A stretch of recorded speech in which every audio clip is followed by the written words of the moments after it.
இந்த பகுதியில் நான் உங்களுக்கு கல்யாணம் ஆகுறதுக்கு கோவில்கள் சொல்கிறேன். நம்ம சொல்ல வேண்டிய மந்திரங்கள்லாம் நிறைய சொல்லியிருக்கிறேன். கல்யாணம் ஆகணுமா, இந்த பாசுரம் சொல்லுங்கள், இந்த பதிகம் சொல்லுங்கள், இந்த திருப்புகள் சொல்லுங்கள். அதே மாதிரி பதவி உயர்வு கிடைக்கிறதுக்கு, நல்ல வேலை கிடைக்கிறதுக்கு, அதே மாதிரி நல்ல உடல் ஆரோக்கியம் பெறுவதற்கு, நோய் தீர்வதற்கெல்லாம் நான் நிறைய கோவில்கள் பரிகாரங்கள்லாம் நான் உங்களுக்கு சொல்லிட்டுருக்கிறேன். அது மாதிரி ஒரு வேளை உடம்பு சரியில்லை, உடம்புல ஒரு பிரச்சனை இருக்குது, கோவிலுக்கு போகிறதுக்கான சூழல் இல்லை அப்படின்னா நீங்கள் சொல்ல வேண்டிய மந்திரம் தான் இந்த பதிவில் நான் சொல்ல போகிறேன்.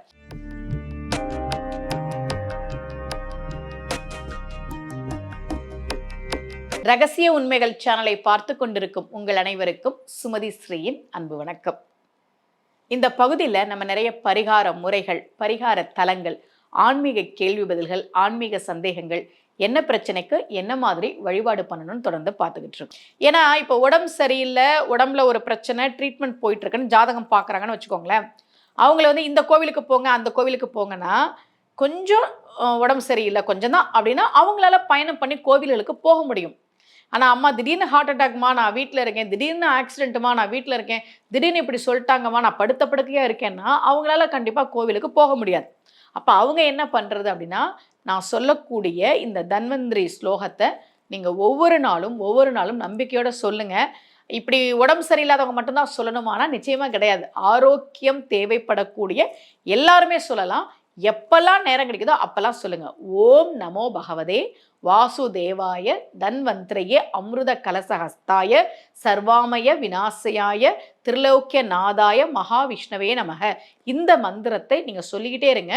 முக்கியமாக மருத்துவமனையில் நாங்கள் இருக்கிறோமா, ஒரு சிகிச்சை போயிட்டு இருக்குது, ஒரு ட்ரீட்மெண்ட் போயிட்டு இருக்குது, என்ன பண்ணுறதுன்னு தெரியல அப்படின்னு நினைக்கக்கூடிய ரகசிய உண்மை சேனல் நேயர்கள் இதை நம்பிக்கையோடு சொல்லுங்கள். நல்லாதாம்மா இருக்கேன், எனக்கு ஒரு பிரச்சனையும் இல்லை, ஆனால் உடம்பு நல்லா ஆரோக்கியமாக இருக்கணும் அப்படின்னா ஆரோக்கியத்திற்காக நம்ம தன்வந்திரியை வழிபாடு பண்ணணும் இல்லையா? அவருக்கான ஸ்லோகம் தான் இது. இதை நீங்கள் ஒவ்வொரு நாளும் சொல்லி வழிபாடு செய்கிற போது தப்பாக சொன்னாலும் நீங்கள் வருத்தப்பட தேவையில்லை. முதல்ல நம்ம சொல்லும்போது எல்லாமே தப்பாக தான் சொல்லுவோம். இப்போ நான் பதிகம் பாசுரம்லாம் நான் சொல்லும்போது நிறைய பேர் கேட்பாங்க, எப்படிம்மா இப்படி மனப்பாடமாக சொல்கிறீங்க? விஜய் டிவி சூப்பர் சிங்கரில் நான் பேசும்போது நிறைய பேர் கேட்டாங்க, எப்படி மனப்பாடமாக அப்படி சொன்னீங்க அப்படின்னு. அது வந்து பயிற்சியில் வர்றதா. முதல் முறை படிக்கும்போது நானும் தப்பாக தான் படிச்சிருப்பேன். அதனால் தப்பாக சொன்னால் அதில் வருத்தப்படுறதுக்கு எதுவுமே இல்லை. நம்பிக்கையோடு சொல்லுங்கள். தொடர்ந்து சொல்லும்போது நம்ம அதை சரியாக சொல்ல ஆரம்பிச்சிடுவோம். தன்வந்திரி ஸ்லோகத்தை சொல்கிற போது நிச்சயமாக உடல் ஆரோக்கியத்தில் ஒரு முன்னேற்றம் கிடைக்கும். மீண்டும் சந்திக்கலாம். அனைவருக்கும் அன்புடன் சுமதி ஸ்ரீ.